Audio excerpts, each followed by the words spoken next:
Hello, everyone. Welcome and thank you for joining us for today's Can-Vector National Thrombosis Seminar on this snowy February 7th.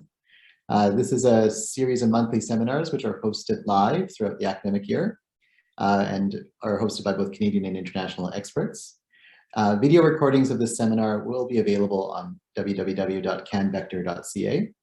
And just to note that this thrombosis seminar is a self-approved group learning activity as per maintenance of certification for the Royal College. I would just like to thank the planning committee for organizing this, this seminar. And I would like to proceed with introducing our topic for today.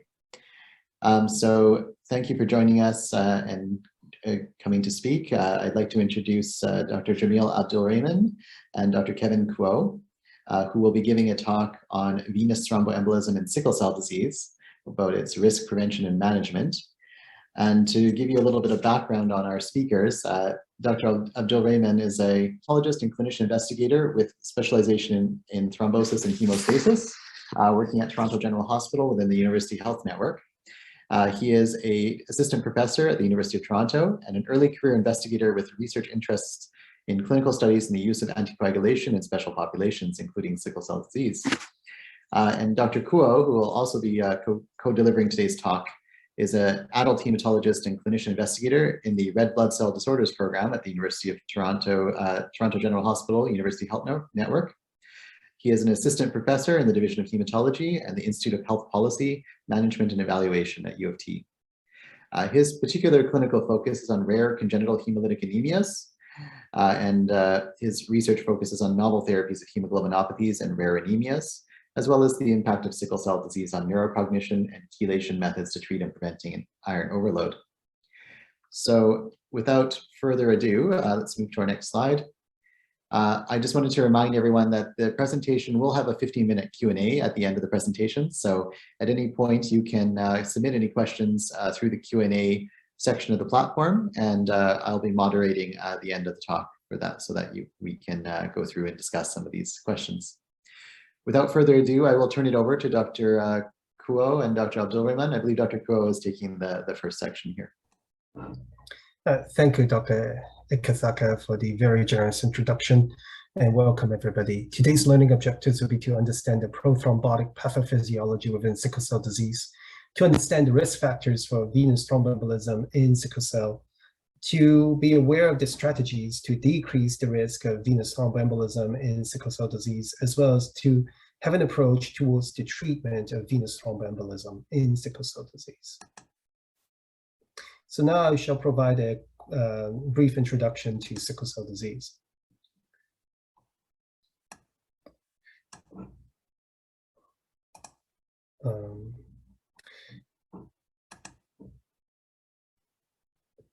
These are conflict of interest disclosures.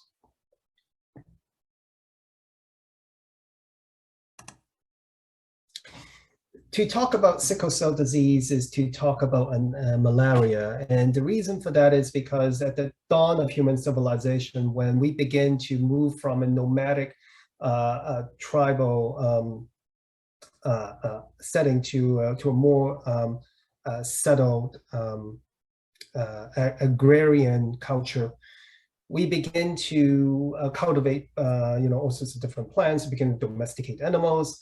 And as a result, we begin to collect water. And when we collect pools of still water, what happens is malaria will thrive, because the vector for malaria is mosquitoes. Mosquitoes tends to thrive in sort of pools of still water. So it is no wonder that you see that the distribution of sickle cell disease mirrors that of the endemic regions in the world.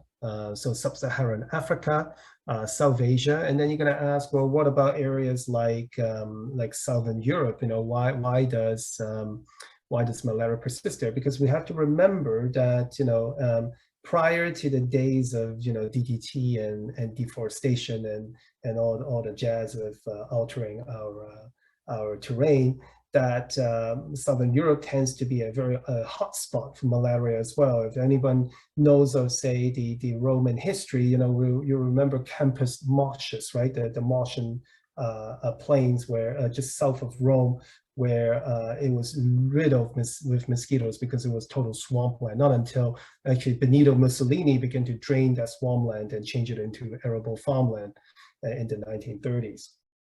Now, the reason why there are sickle cell disease in North America and South America as well, of course, is intimately linked to migration as well as slave trade. And so while in Canada it's considered to be a rare disease, it is certainly not rare in sub-Saharan Africa or in South Asia or in the Middle Eastern areas.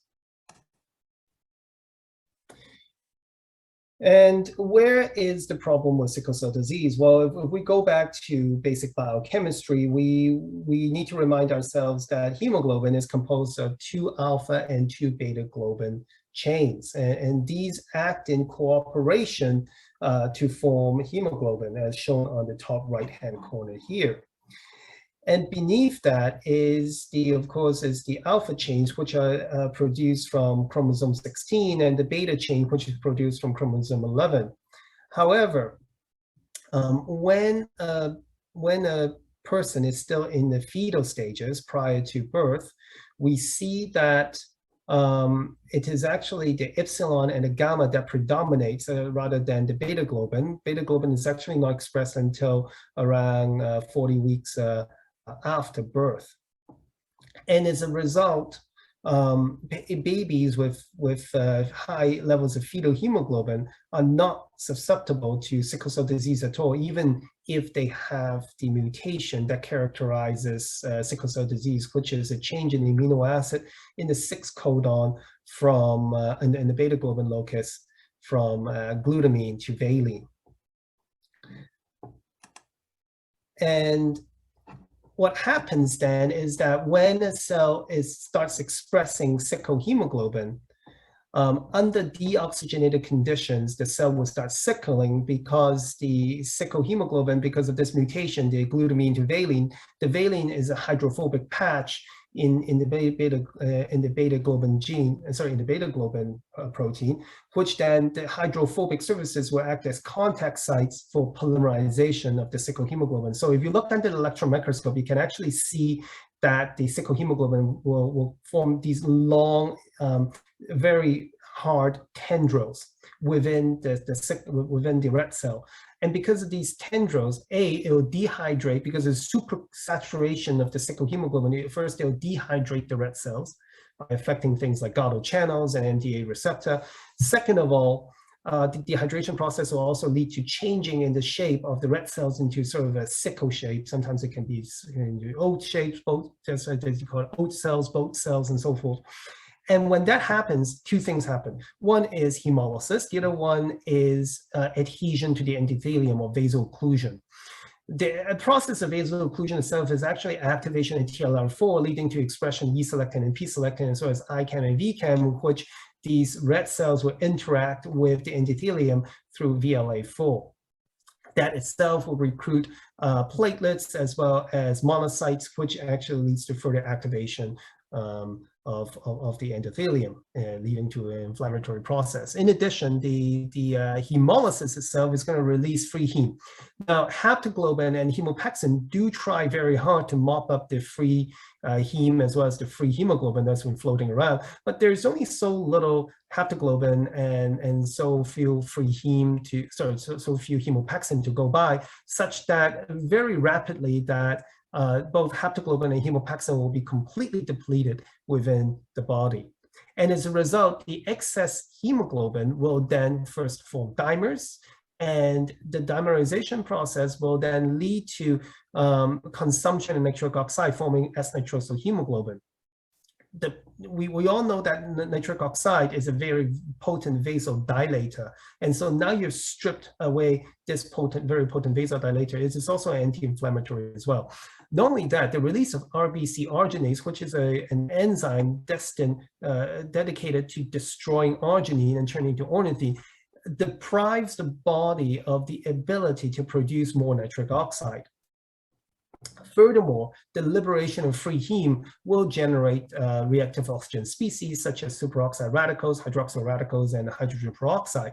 This in turn will activate RBC tyrosine phosphatase, which will then phosphorylate band 3, further affecting the ionic flow within the red cells, causing it to become even more misshapen and dehydrated.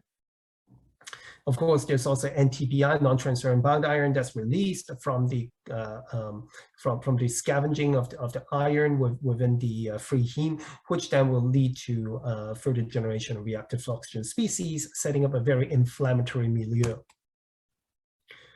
And here we will see that yes, I'm glad this is working. You'll see that on the left-hand side is the control myosin saline inside the pulmonary vasculature of the mice, and you can see that the red cells are relatively free flowing. In the middle and on the right hand side, you'll see that there are sickle cells circled here that are completely stuck because that itself is vaso-occlusion in action. And here, in these mice, these are sickle cell mice that are activated with 0.1 microgram per kilo of lipopolysaccharide. So just to show you how bad these things are actually happening.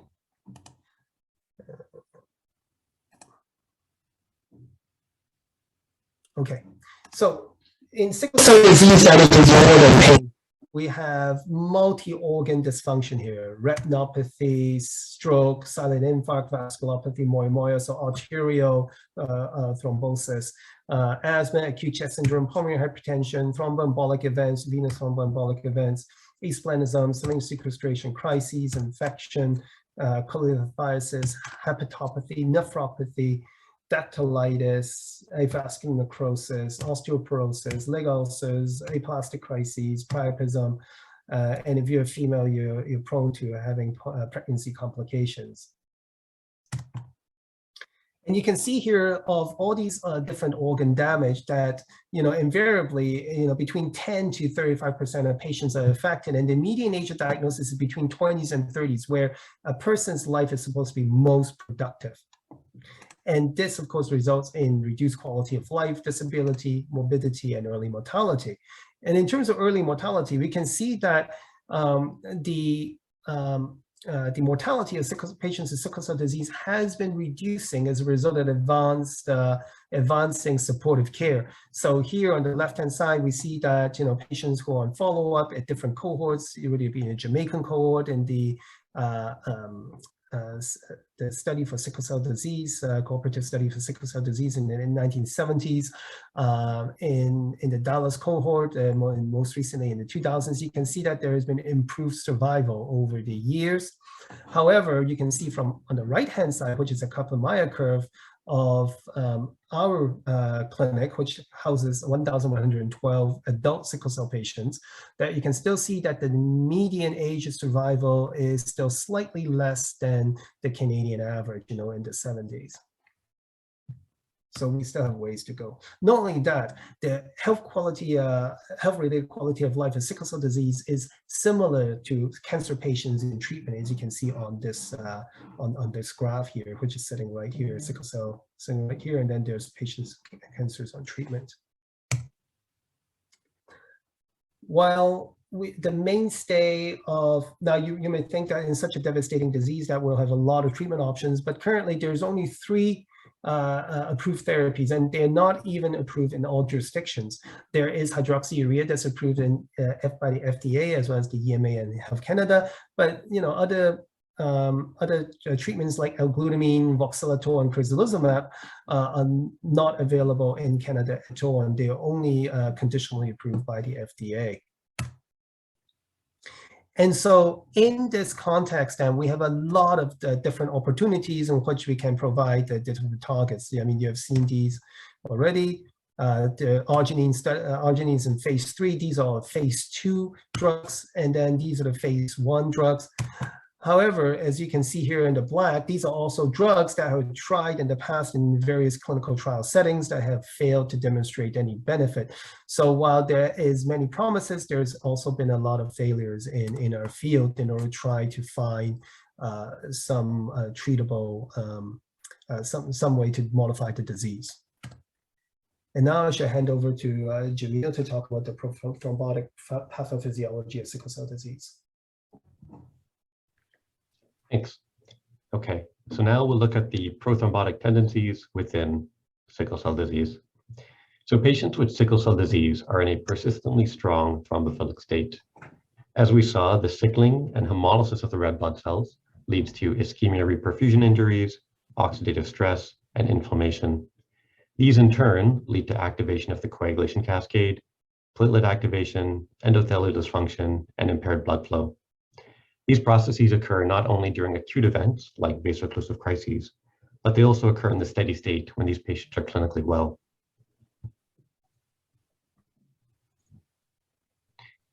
In sickle cell disease, we have all the components of Virchow's triad. We have hypercoagulability, endothelial injury, and stasis of blood flow. So let's take a closer look at the individual mechanisms, starting with activation of the coagulation cascade. So anionic phospholipid surfaces, such as phosphatidylserine, serve to augment the coagulation process. So usually, these are hidden within the inner leaflet of the red blood cell membrane to prevent their interactions with the coagulation proteins. In sickle cell disease, the recurrent sickling and unsickling of the red blood cells leads to a rearrangement of phospholipids so that these procoagulant phospholipids are now on the outside surface, free to interact with the coagulation proteins and act as a catalytic surface for binding and activation. In addition, the sickling of the red blood cells leads to the release of procoagulant microparticles containing tissue factor. With the hemolysis of the red blood cells, there's a release of free heme into the circulation, which stimulates monocytes and neutrophils to release even more of these procoagulant microparticles. So normally we have protein C and protein S, which serve as natural anticoagulants to inhibit these clotting functions. But in sickle cell disease, we have a chronic decrease in protein C and protein S. It's unclear if this is due to reduced synthesis or due to decreased increased consumption. Moving on to platelets. In sickle cell disease, we have an increase in platelet count, as well as an increase in platelet activation. Patients with sickle cell disease have a functional asplenia due to the recurrent splenic infarctions and resultant fibrosis. It's thought that this functional asplenia is the cause of the thrombocytosis. These platelet counts go even higher during acute events like vaso-occlusive crises. The platelets are activated by free heme and ADP released by hemolysis of the red blood cells and by the procoagulant phospholipids on the surface of the red blood cells. The activated platelets lead to increased expression of P-selectin, GP2B3A, platelet factor 4, CD63, and others. So normally we have nitric oxide, which can serve to inhibit the activation of these platelets. But as we saw with the free heme, the reactive oxygen species, with the arginase, we have low levels of nitric oxide, therefore interfering with its ability to inhibit platelet activation. We also have endothelial dysfunction due to vascular damage from the adherent sickle cells, circulating microparticles, free heme, oxidative radicals, and cytokines. The vascular injury leads to a change in the surface expression of the endothelial cells, so they'll express more P-selectin, tissue factor, von Willebrand factor, and downregulation of thrombomodulin. The P-selectin on the endothelial cells will interact with P-selectin glycoprotein ligand 1 on the leukocytes, with which the help of inflammatory mediators will lead to the release of more of these procoagulant microparticles. And lastly, we have impaired blood flow. There is slow blood flow through the vasculature due to these red blood cells adherent to the vascular wall, and also the formation of aggregates of red blood cells and platelets due to abnormal expression of P-selectin. There's also vasoconstriction. The hypoxia and red blood cells adherent to the wall will lead to the release of endothelin-1, which is a potent vasoconstrictor. So again, normally we have nitric oxide to vasodilate, but as we saw, nitric oxide is depleted. So we have a chronic state of vasoconstriction. So all these prothrombotic tendencies within sickle cell disease manifest as a higher risk of VTE. In addition to these intrinsic tendencies, patients with sickle cell disease can be exposed to various extrinsic risk factors that will further increase the risk of VTE, such as hospitalizations, central venous catheters, surgeries, and pregnancies. Due to the acute complications of sickle cell disease, such as vaso-occlusive crisis and acute chest syndrome, these patients have a high rate of hospitalization, on average 1.5 hospitalizations per year, with 33% of hospitalizations requiring rehospitalization within 30 days.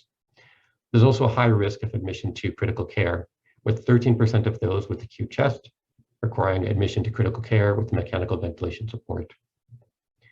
Patients with sickle cell disease often require central venous catheters for chronic exchange transfusion, for difficult IV access, for long-term antibiotics. With the use of these catheters comes a high risk of VTE. It's estimated to be as high as 1 event per 1,000 catheter days. Because the use of these catheters are so widespread, it's estimated that 30% of adult sickle cell patients have had a catheter-associated thrombosis. There are also disease-specific complications of sickle cell disease that require surgical management. With the chronic hemolysis, there's the development of pigmented gallstones leading to gallbladder disease. So 50 to 70% of adults with sickle cell disease will have had cholecystectomy. There's also high risk of AVM, with 10% of sickle cell adults having had total hip arthroplasty. Lastly, with pregnancy, in the general population, pregnancy is considered to be a high-risk time for VTE. In sickle cell disease, that risk is even higher, with a risk 1.5 to 5 times that compared to the general population in pregnancy. So to summarize the risk of VTE in sickle cell disease, the risk of VTE is high, the risk of PE is greater than the risk of DVT, and there's high mortality in patients with sickle cell and VTE compared to patients with sickle cell disease alone. So let's look at the details, let's look at the numbers. So this is from a retrospective study with about 1,500 patients with sickle cell disease, followed for about 9,000 years of patient follow-up in total. The study found a high incidence rate of first VTE of 5.2 events per 1,000 patient years. So to put this number into context, in the general population, this number is about 1 in 1,000. The study found a high cumulative incidence of 11.3% having VTE by age 40. The study also found a high mortality in patients with sickle cell disease and VTE compared to those with sickle cell disease without VTE, with an adjusted hazard ratio of 2.32. Some of the complications of sickle cell disease, such as acute stroke, vaso-occlusive crisis, leg ulcers, the risk can vary dependent on the specific genotype. So the authors of this study wanted to see if the risk of VTE varied by genotype as well. They found the highest risk of VTE in those with HBSS/S-beta-not-thal, with 7.6 events per 1,000 patient years, followed by HBSS plus alpha-thal at 4.1 per 1,000 patient years, and lastly, HBSC/S-beta plus thal at 1.3 per 1,000 patient years. This data is not conclusive though, as a previous study by the same authors, although smaller in size, showed the opposite, with a higher risk in HBSC and lower risk in HBSS. The study also looked at the risk of PE versus DVT. They did find a higher incidence of PE compared to DVT, but in this study, this was not statistically significant difference. So this study is, again, retrospective, looking at data from a national discharge survey in the States with over 25 years of data. They compared the risk of DVT and PE as a discharge diagnosis in patients with sickle cell disease compared to African-American controls without sickle cell disease. Looking at DVT, we can find they're fairly similar. Looking at PE, however, there's a much higher rate of PE in the sickle cell group compared to the controls. And sorry, this is all in patients under age 40. We can see a similar trend in this study. So this is a retrospective study. It's about 1,200 patients with sickle cell disease, including both adult and pediatric patients. We find high risk of upper extremity DVT and PE, and lower risk of leg DVT. The vast majority of upper extremity DVTs in this study were catheter associated. It's unclear as to why the risk of PE is higher than DVT in sickle cell disease. There are a few theories. Some think it's due to in-situ thrombosis with PE. Others think that the DVTs in sickle cell disease are more likely to embolize to the lungs. We know in mouse studies of sickle cell disease, the developing thrombus has increased fibrin deposition and increased red cell trapping, which may affect the stability and structure of the thrombus, making it more friable and more likely to embolize. Lastly, this is data from a Californian database. This is looking at the risk of VTE in 6,000 patients with sickle cell disease and compared to patients, African-American patients with asthma as a control. The study divided patients into severe and less severe disease. Severe is defined as 3 or greater hospitalizations on average per year, and less severe is less than that. So in our solid red line, this is severe sickle cell disease. Our dotted red line, this is severe asthma. Our solid blue, this is less severe sickle cell disease, and our dotted blue, less severe asthma. Okay, so I'll turn that over to Kevin. So with the increased risk of VTE in patients with sickle cell disease, what are some of the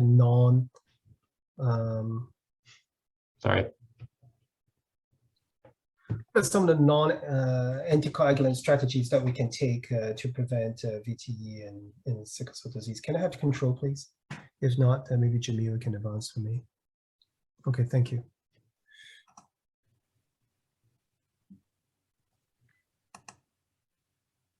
Okay, so first of all, let's examine hydroxyurea, because as mentioned before, this is the only medication that's been approved in all 3 jurisdictions for treatment of sickle cell disease.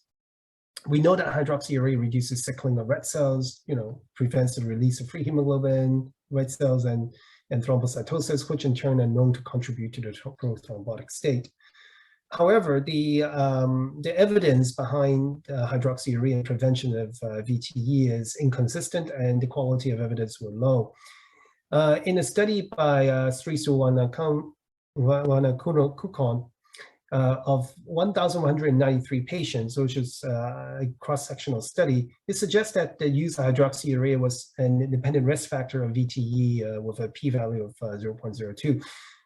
If we were to examine this study carefully, it's actually a retrospective study where they examined a period of time. However, the way they coded hydroxyurea was if they ever used it or not used it, and they didn't code in terms of when hydroxyurea was started. So it was not possible to establish either causality or only association can be established.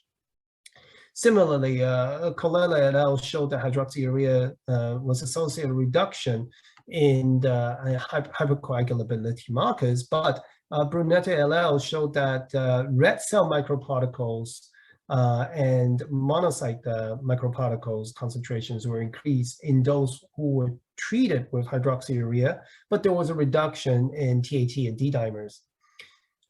Forte et al. Showed that hydroxyurea use showed a trend towards a lower risk of central venous catheter-related VTEs. So all these, to sum it up, is that it's very difficult to tease out the cause and effect. And even when we measure the markers of thrombosis, that there is a varying degree results. Next. Okay. Yep. Well, what about crizanlizumab? Crizanlizumab is a p-selectin inhibitor where in the phase 3 SUSTAIN study of 198 patients that were randomized to either 5 or 2.5 milligram of the drug versus placebo, that the median pain crises were reduced from 2.98 to 1.63 per year with a significant p-value here. Given that it was able to reduce pain crises, could this drug, and the fact that it actually inhibits interaction between the endothelium and the sickle red cells, could this reduce VTE? Unfortunately, there was only 1 VTE in the 5 milligram per kilogram cohort, and so there were insufficient events to conclude association and causality. And even after the drug has been approved, there is sort of a limited number of patients that are enrolled in the drug. So as of now, and it's, the approval was relatively new as well. So that's why it was not possible for us to determine as yet whether a VTE is increased or reduced when it's associated with crizanlizumab. What about transfusion? Transfusions is often used in secondary prevention of stroke, or even in primary prevention of stroke in patients with sickle cell disease, and also in the various other settings. Koshi et al. Did a randomized controlled trial in pregnant women in sickle cell disease where patients were randomized to either prophylactic transfusions with a target hemoglobin of 100 to 110 versus on-demand transfusions with less than 60 gram per liter of hemoglobin as trigger. There was no difference in PE rate that was observed. Unfortunately, this was limited again by sample size. The total number of patients enrolled in the study was 72, and it was equally divided between the prophylactic transfusion group versus on-demand group. In R.J. Adams' study in the STOP trial, which was for primary prophylaxis of stroke in patients with elevated transcranial Doppler velocity in sickle cell disease, of children ages 2 to 16 that had no prior stroke. They were randomized to either standard care at the time, which is no transfusions versus transfusion, with a pre-transfusion sickle hemoglobin target of less than 30%, and with a hemoglobin of less than 120 or less than 36% hematocrit to avoid hyperviscosity. In this study, they found that the TAT, von Willebrand factor, as well as D-dimers were reduced in the transfusion arm. However, in terms of VTEs, there was, again, no difference owing to the very small number of events. Finally, Mafundi et al. With 27 patients where they did a cross-sectional study, they found that red cell exchange reduced red blood cell but not platelet microparticles. So what are some of the anticoagulant strategies in the prevention of venous thromboembolism in sickle cell disease? Daily anticoagulants or antiplatelet agents have been trialed in sickle cell disease to reduce VOC. In fact, there are several trials that examined this. However, none of them produced a lot of success. In fact, most of them either show no difference or that there was a modest reduction of pain crises. However, none of them were trialed specifically to look at VTE prophylaxis. And when we examined these studies, again, the numbers were too few, or the data was simply not collected in these studies. And currently, the Canadian consensus statement recommends thromboprophylaxis in hospitalization, in postoperative setting, postpartum settings, as well as during central venous catheters use.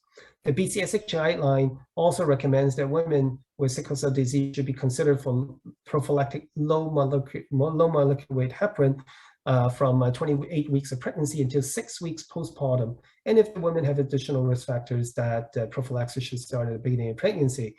This is, however, a grade 2B recommendation. So our center undertook a study in this, and our hypothesis was that thromboprophylaxis in patients with sickle cell disease is associated with reduced rates of catheter-related thromboses. We enrolled adult patients with sickle cell disease who had a central venous catheter in situ for 3 months or more, and patients on anticoagulation for reasons other than catheter-related thrombosis prophylaxis were excluded. And the definition of catheter-related thrombosis was that VTE that was developed while the CVAT was in situ.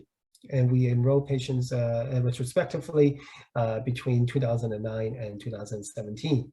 And you can see here on the right-hand side here, of those 63 patients that were assessed for eligibility, 38 were excluded for various reasons, chiefly because they used, there was an alternate reason for the anticoagulation. So we included 25 patients, of which 8 patients had thromboses. And of that, 8 patients that had thromboses, 7 were not on VTE prophylaxis and 1 was on VTE prophylaxis. And in the univariate analysis, catheter-related thrombosis development was associated with no prophylaxis use. Also associated with the type as well as the dose intensity of the thromboprophylaxis. Hydroxyurea showed a trend towards a lower risk of catheter-related thrombosis, and the CRT was not found to be associated with the sex, genotype, BMI, ferritin, type of CVAT, site, year, and duration insertions, and an indication for CVAT. Now, keep in mind that we did have a lot of these covariates that we examined, and I'm going to stress that this is a hypothesis-generating study. It is not meant to provide firm conclusions in this area. Thromboprophylaxis was also independently associated with CRT after adjusting for a number of covariates, including sex and genotype, as well as hydroxyurea use and concomitant VTE risk factors in a binary logistic regression. Patients with thromboprophylaxis were 15 times less likely to have a CRT.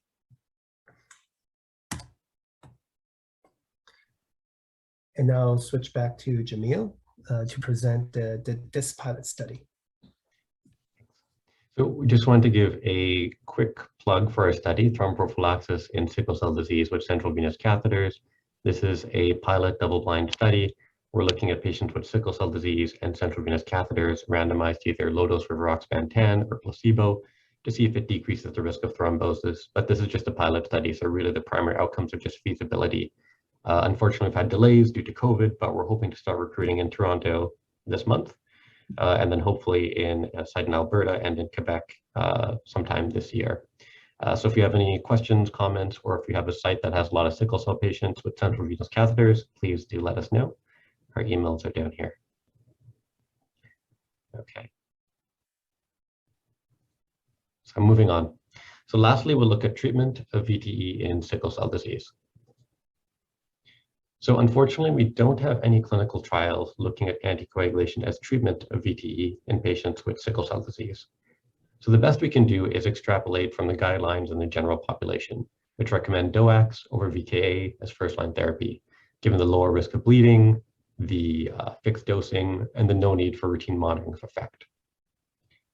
One additional reason that you might choose DOAC over VKA is a difficulty in obtaining therapeutic INRs in this demographic. In one study of patients with sickle cell disease and VTE, 104 were treated with vitamin K antagonist. Only 17.3% of the patients on VKA achieved their INR goals, defined as greater than 60% of INRs being 2 or greater. We do have some data on the bleeding risk by different anticoagulant. So this is a retrospective study. This is 109 patients. Median anticoagulation was about 4.5 months. Median duration of follow-up was about a year. In this study, they defined bleeding based on ISTH criteria for major bleeding. So we can see the lowest risk was in patients on DOAC with 2.6 events per 100 patient years, without any difference between the individual DOACs, followed by low molecular weight heparin with 4 events per 100 patient years, and lastly VKA with 6.7 events per 100 patient years. The median INR at time of bleeding in the VKA group was 3.4. So in total of 109 patients, there were 16 bleeding events. 15 of those were GI bleeding, and 1 of them was a traumatic subdural hematoma. So when we're considering the duration of anticoagulation in general, the first 3 to 6 months is for treatment of VTE. Anticoagulation beyond that is for secondary prevention. So when determining if secondary prevention extended anticoagulation is appropriate, we need to consider the risk of recurrent VTE off anticoagulation and the risk of bleeding on anticoagulation. So that same study we looked at also looked at the risk of recurrence. So of the 109 patients with sickle cell disease, 33 had recurrent VTE. That being said, 31 of the 33 occurred off anticoagulation. And that's over median follow-up of 1 year. So we have bigger data from the Californian database. This is looking at about 900 patients with sickle cell disease and incident VTE. Of note, about 2/3 of these patients, their VTE is provoked by hospitalization, and that had occurred within 90 days of hospitalization. The big limitation of this data is this database does not have any information on anticoagulation. So we don't know the type, the dose, the duration, we don't have any of that information. So we can't know for sure if these recurrences occurred on or off anticoagulation. Based on the previous study, it would seem likely that most of the recurrences occurred off anticoagulation, but we cannot know for sure. So keeping this limitation in mind, at 1 year, the risk of recurrence was 13.2%, and at 5 years, 24.1%. The study divided this again into non-severe and severe using the same definitions. So 3 or more hospitalizations on average per year is severe disease, less than that is non-severe. So in non-severe sickle cell disease, the risk was 3.9% at 1 year and 12.2% at 5 years. And we can see that in this figure over here. The red line is DVT, the blue line is PE plus or minus DVT, and the green line is upper extremity DVT. So interestingly, when we were looking at the initial VTE, we saw PE was much more common. But looking at recurrence, we can see DVT is more common. This is more profound when we look here at severe disease. The risk of recurrence at 1 year was 17.9%, and at 5 years, 28.4%. Case fatality was 3.1% overall. So the study did multivariable modeling to find risk factors to predict for high risk of recurrence. So we saw increased severity had a high risk of recurrence with a hazard ratio of 2.33, as did incident DVT with a hazard ratio of 1.78, and prior pneumonia or acute chest syndrome with a hazard ratio of 1.73. The study looked at, is there a difference in recurrence between patients with the provoked by hospitalization and those not provoked by hospitalization? And there was no difference. So whereas in the general population, we make a strong distinction between provoked by hospitalization and unprovoked, in the sickle cell demographic, this line might be more blurry and less clinically relevant. So it can be helpful to compare these numbers to the general population. So we can't make direct comparisons. These are different studies, different methodologies, but just looking at the numbers can help put these into context. So we can see with our sickle cell group, the risk of recurrence was similar to men with unprovoked VTE.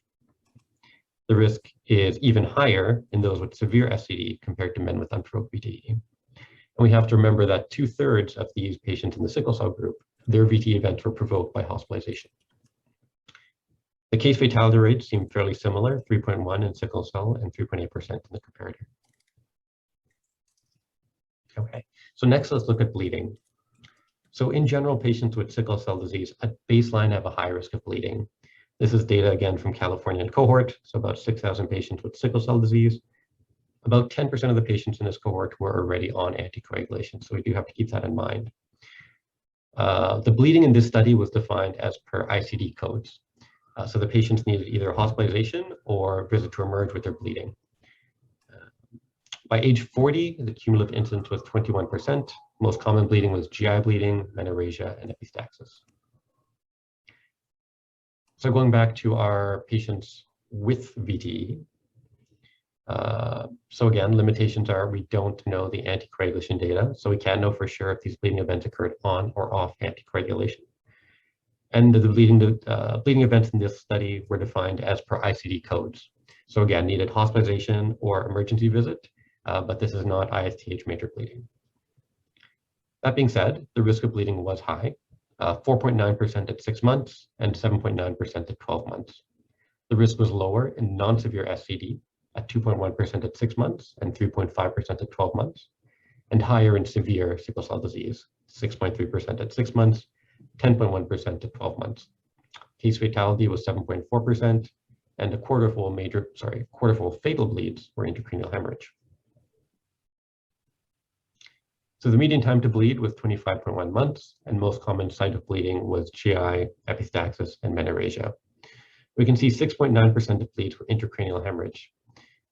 We do have to remember that patients with sickle cell disease are at risk of CNS vasculopathy, such as moya, which can increase the risk of CNS bleeding, so we do need to keep that in mind. So the study also did multivariable modeling to find predictors for high risk bleeding. Again, the high severity predicted with a hazard ratio of 2.26, as did increased age over 55 with a hazard ratio of 2.35. So I tried to do the same here so we could compare bleeding in the sickle cell group versus our comparative general population, but we can't make any strong conclusions here. Right, the sickle cell disease, this was ICD bleeding. Our comparator, this is major bleeding as per ISTH criteria.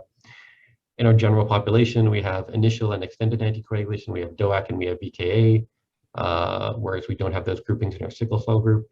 In our sickle cell group, we also don't know if this bleeding occurred on or off anticoagulation. So we can't make any strong conclusions or direct comparisons. But that being said, the risk of bleeding does seem high in sickle cell disease. Okay. So going back to duration of anticoagulation, we need to consider what is the risk of recurrence off anticoagulation compared to what is the risk of bleeding on anticoagulation. So in sickle cell disease, we have a high risk of recurrence off anticoagulation, and we have a high risk of bleeding on anticoagulation.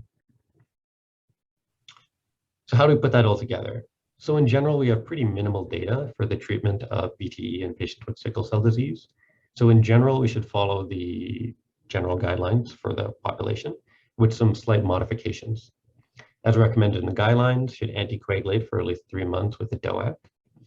For non-catheter associated VTE, we can consider extended anticoagulation as secondary prevention. We saw the risk of recurrence is quite high, even in those with provoked events. We do have to consider the increased risk of bleeding, as well as patient preferences and the cost of drugs. In keeping with the guidelines, if we're going with extended anticoagulation, we could do low-dose DOAC. That being said, I'm unaware of any data looking at low-dose DOAC in patients with sickle cell disease, but I think it's definitely reasonable to treat this way in keeping with the guidelines for general population. For catheter-associated VTE, as in keeping with the guidelines, treat for minimum 3 months to as long as the catheter is in place. So to conclude, sickle cell disease is a hemoglobinopathy with high morbidity and high mortality. Sickle cell disease elicits a strong prothrombotic state. The risk of VTE in sickle cell disease is high. PE is more common than VVT, and VTE increases the risk of mortality. There is low quality evidence for the use of hydroxyurea and red blood cell transfusion in the direct prevention of VTE. Thromboprophylaxis is recommended in high-risk situations based on low quality evidence. And the risk of recurrent VTE off anticoagulation is high, and the risk of bleeding on anticoagulation is high. I should probably consider extended anticoagulation until at least more data is available. All right, so I guess I'll turn that back over to Rick. Thank you for the talk, Dr. Kuo and Dr. Abdulrahman. That was great, and a nice review of sickle cell disease and the high risk that this population has for thrombosis. I'm just going to remind anyone that if there are any questions out there, we're happy to take them through either our chat or Q&A. At the moment, I'm seeing some crickets, and therefore I'm going to ask you a question, actually. You had mentioned that hydroxyurea and transfusions have some limited evidence in the prevention of thrombosis in this population. We do have a sick population sometimes that are on regular exchanges and have complex vortex ports and other things in place. In some ways they are at higher risk because they have a permanent vascular access device. On the flip side, we're keeping their hemoglobin S levels quite low by using exchanges. Do we have any data on that particular population at all? Yeah, so other than the study that we have just presented by Forte et al., which was conducted at our institution, and we recently have combined data with one of the largest sickle cell center in France as well. Other than that, we don't have any other additional data we can provide. From a sub-analysis, which again is quite limited, we found that those with on portacath have a lower risk of VTE than those who are on either vortex or on PICC line. Thank you. Good to know.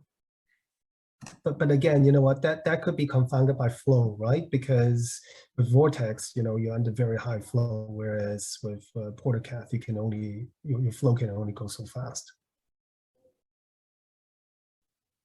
All right, we have our first Q&A question. We've been asked, there was a grade 2B recommendation for DVT prophylaxis in late pregnancy postpartum without history of VTE, etc. Is this a standard in Ontario? Yes, it is.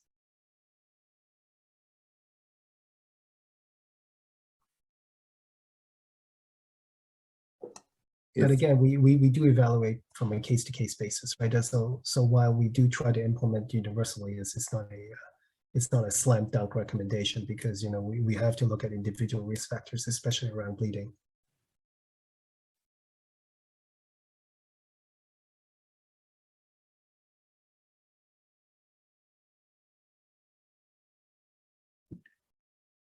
Just going to check this chat. That's there. Well, it doesn't appear that there's any other particular questions. Is there anything else that either of you would like to bring up that you weren't able to cover? Otherwise, we'll likely draw this to a close. Oh, never mind. Chris Patrickman, thank you. What do you think the role of complement activation plays in thrombotic risk? In my opinion, Chris, at least, I think it plays a huge factor, right? especially during instances where there's acute insult or injury, especially during pain crises, for example, or during infection. But I think you should try to explore that role. I think there's lots of room.